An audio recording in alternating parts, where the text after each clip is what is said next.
Today we're going to talk about 7 ways to get him to pop the question. Y'all know what question that is, right? The will you marry me question. Okay, 7 ways. Number 1, never don't ask him to marry you.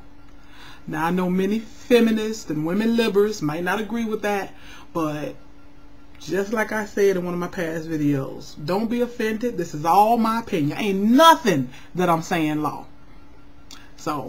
But don't ask him to marry you. Let him ask you. Number 2, well, you know what? Let me go back number 1 and just elaborate a little bit more.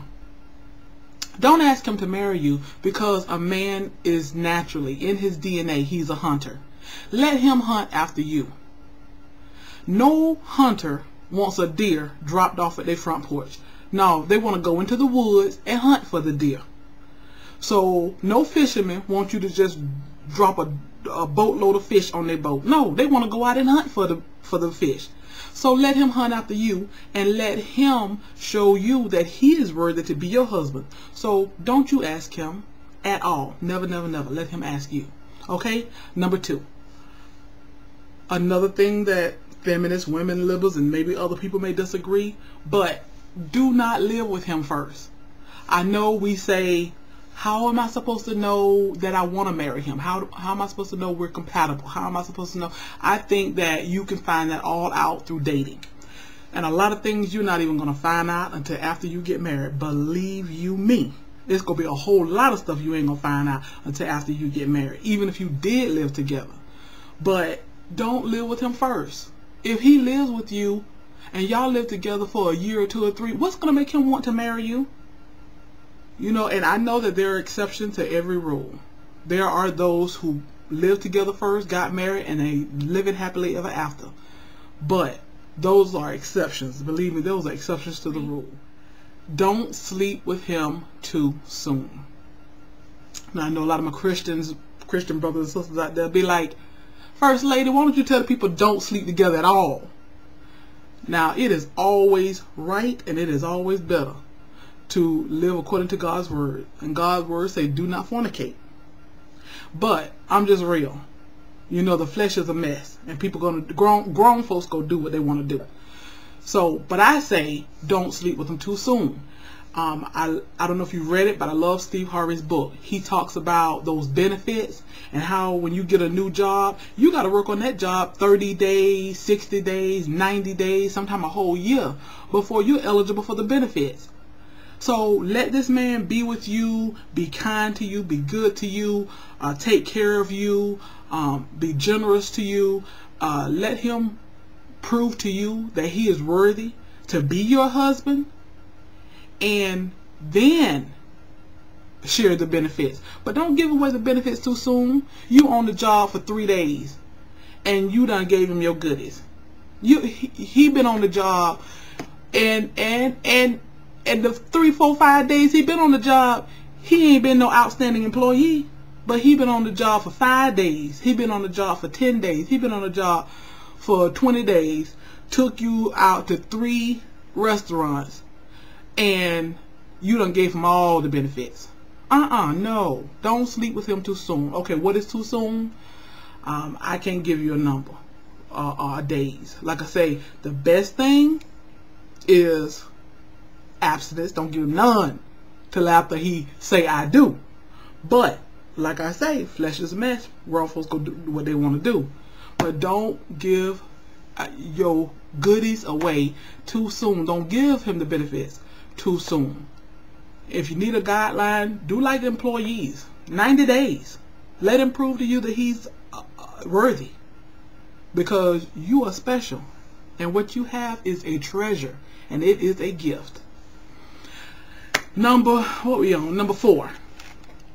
Don't be too clingy. This will make a man think about the old ball, the proverbial ball and chain.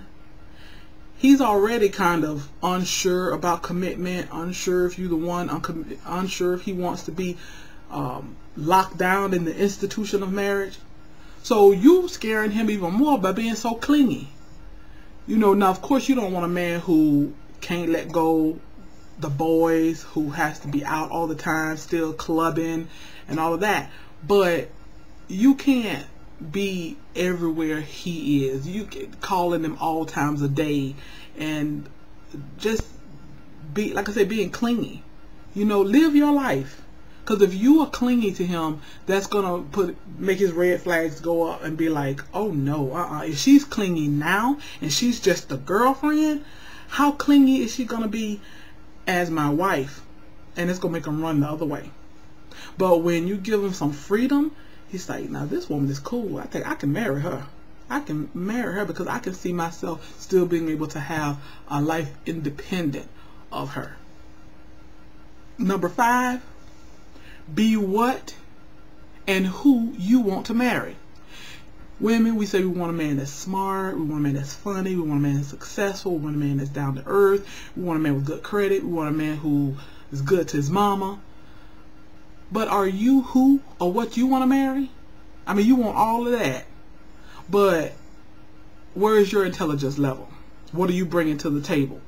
Are you real? Are you down to earth? Is everything about you fake, from your extensions to your eyelashes to your makeup to your false breasts to your lipo stomach to your, I mean, I'm not putting down these things, believe me. You know, I'm gonna get me a hair, I'm gonna get me some hair. So you know what I'm saying, I'm not putting down the hair. You know, I've had the false lashes, you know, that I tried before. I like makeup. I barely wear it, but I like makeup. So believe me, like a lipo this stomach. So believe me, I'm not putting down those things. But what I'm saying is, sometimes we want somebody who's real and down to earth.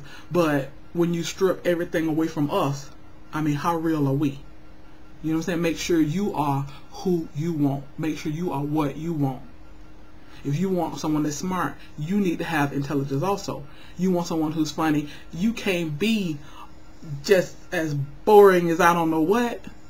If you want someone with good credit, your credit can't be messed up. You think a man with good credit want a woman with a credit score of 300 or something?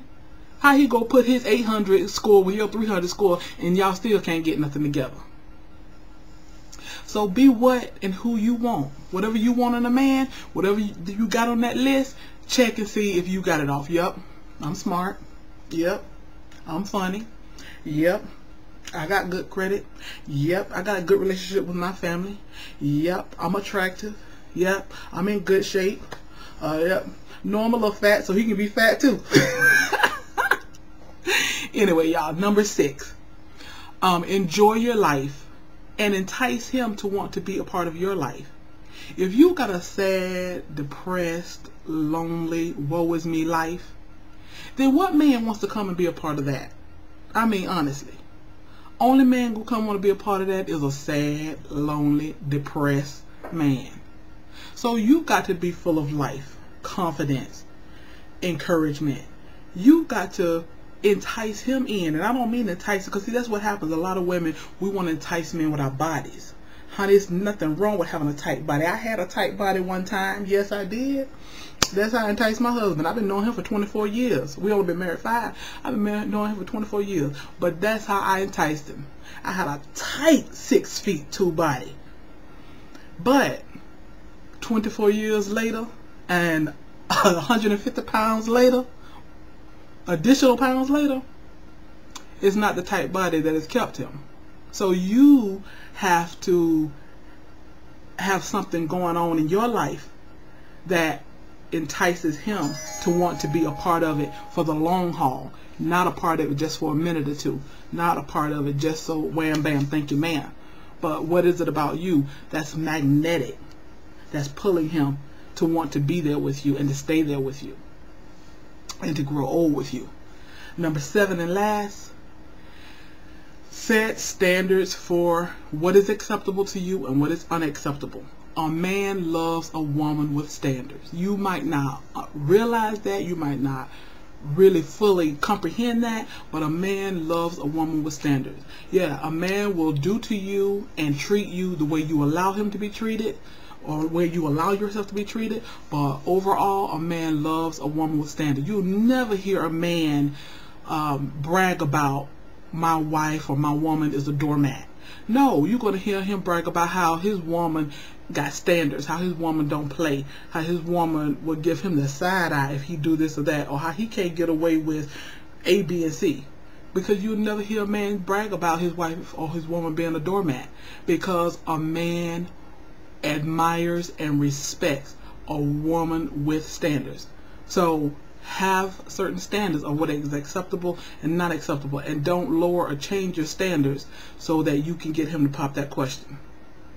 So I hope those of you who are waiting or want him to pop the question, just keep these things in mind and let me know if they help you out. Show me the ring when you get it. Alright? Y'all be blessed. Love y'all.